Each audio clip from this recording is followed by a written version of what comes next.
On the crisp morning of April 29, 2024, Pascaline Peter walked onto the grand stage at Safari Park Hotel, the spotlight shining down on her like a crown.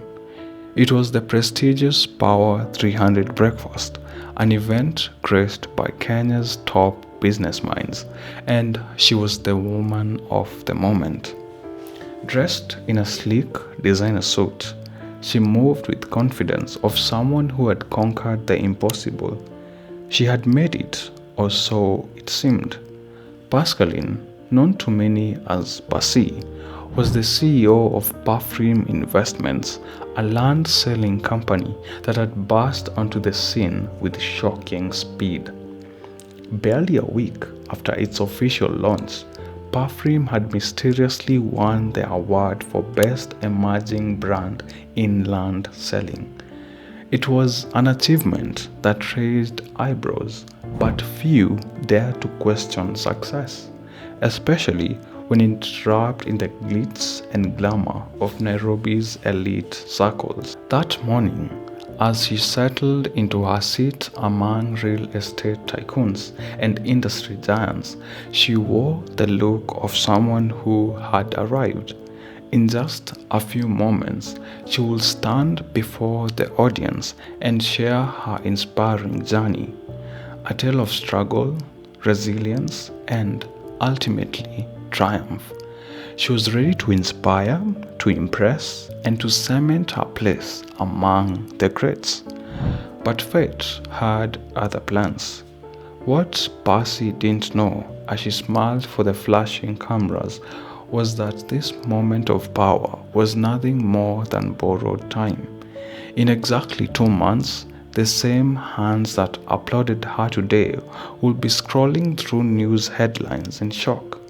She will not be addressing a room full of business elites. She will be fighting for her freedom inside the cold and forgiving walls of Langata Women's Prison. The woman who once stood tall as a symbol of success will soon be exposed as the mastermind behind one of the most elaborate scams in recent history, accused of defrauding investors of millions. So, how did she rise so fast? And more importantly, how did it all come crashing down? I'm Micah Hindi, and this is Shadows of Justice. Stay with us as we uncover the truth. Like and subscribe to keep up with our latest investigations.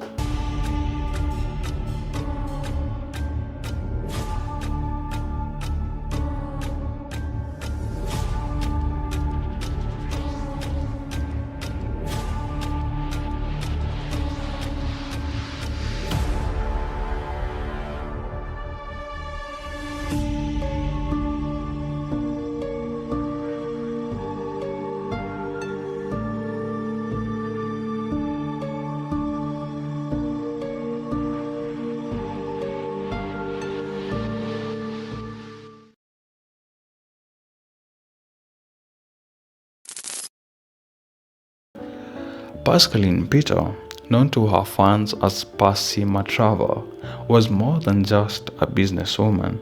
She was a mother, an activist, and a survivor. Her rise to fame was nothing short of extraordinary, a tale of resilience and reinvention. She had taken life's harshest blows and turned them into stepping stones, crafting an inspiring narrative of triumph against all odds. But before she became the glamorous CEO that the world admired, Passy had walked through fire. In 2017, she found herself trapped in a cycle of despair. The source of her pain? A battle she had recently been fighting since 2014. A battle against a disease she had contracted and a secret she carried like a weight on her soul. At first, she had been diligent, taking her ARVs, keeping her health in check, and maintaining a facade of normalcy. But over time, the burden became too heavy. The secret, the stigma, and the struggles of everyday life slowly crushed her spirit. She stopped taking her medication and her body began to break down. Depression wrapped around her like a dark cloud, threatening to consume what little hope she had left. As if fate had not been cruel enough, Passy was also broke and homeless. With no skills to her name and no one to turn to, she found herself walking a path that countless desperate women before her had taken. But even in this harsh and unforgiving trade, rejection followed her like a shadow. The streets were unkind, and every door she knocked on seemed to slam shut in her face. Her story was far from over, but at that moment, it felt like life had already written her ending. Passy spiraled into a dangerous abyss of self-loathing, consumed by the belief that she had no longer deserved to live. The rejection, the shame, and the endless cycle of suffering pushed her to the edge, where death seemed like the only escape. Her self-sabotage became relentless, a silent war against herself. It took everything from her, even her teeth. But just when it seemed like she had lost the fight, her family stepped in. They rushed her to Kenyatta National Hospital, where doctors not only worked to restore her failing health, but unknowingly reignited a spark of hope within her. It was in that hospital bed, surrounded by second chances, that Passy began to see life differently. Maybe, just maybe, things could get better. With a renewed will to live, she made a bold decision to turn her pain into purpose. She realized that her survival was not just for her, but for the millions of people silently battling the same demons she had faced. She needed to speak up, to break the silence, to tell others that kunywa dawa ni muhimu. Adherence to HIV medication was not just a medical necessity, it was a lifeline. At the time, there weren't many activists spreading this message on social media. The only well-known voice was Fanny Awiti, and even she couldn't do it alone. So, as Passy slowly pieced her life back together, she took to Facebook, sharing her HIV journey with the world. Her message was simple but powerful. Acceptance and self-love were the keys to stopping new infections and living a full life. And then, something miraculous happened. The more she embraced her truth, the more her life transformed. She found peace, confidence, and unexpected strength. Her body responded to the newfound self-love. She started gaining weight, her once frail frame filling out. The signs of illness faded, replaced by a glow that even she hadn't seen in years.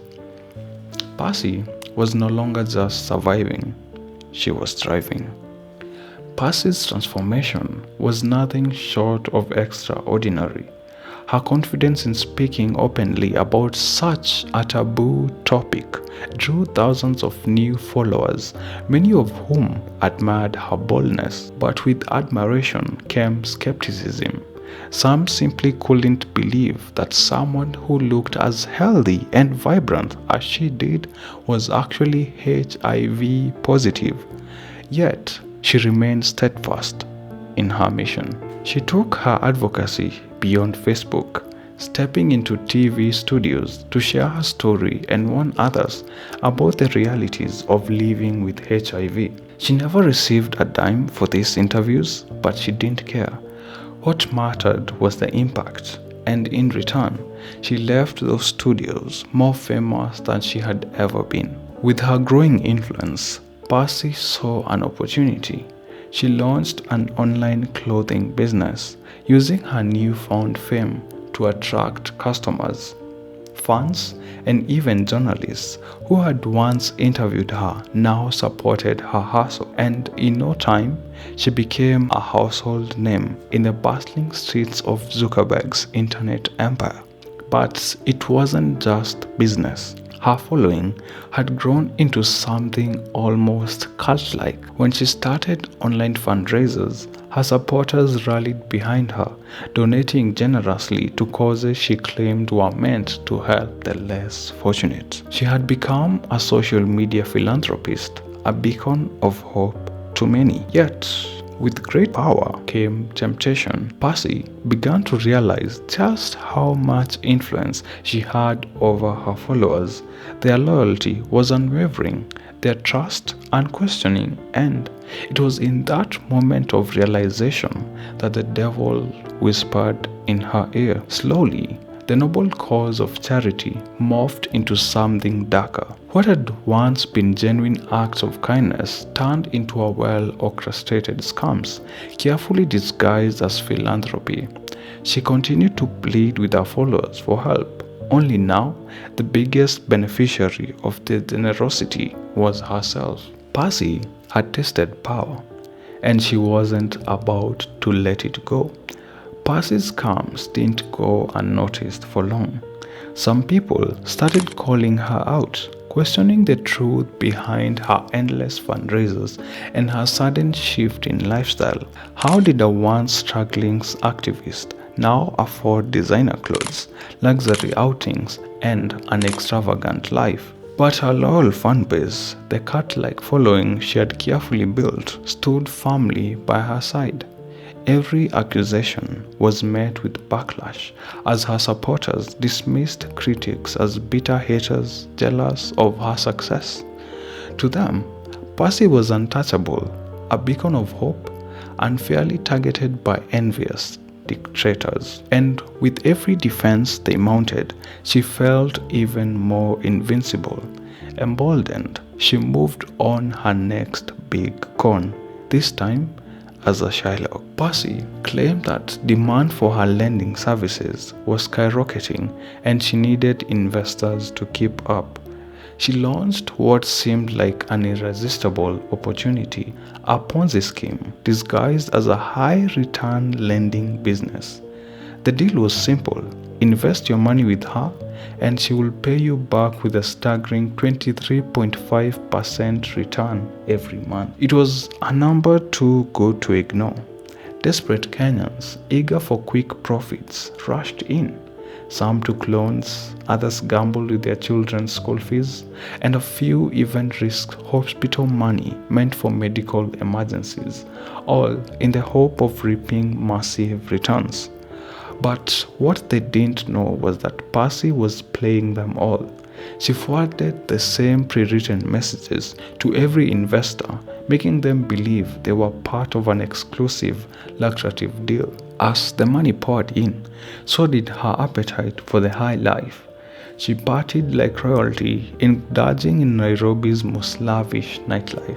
She slept on a 500,000 Kenya shillings bed, ate like a queen, and in perhaps the most absurd displays of excess, fed her dog spaghetti and chicken, just as she once proudly declared.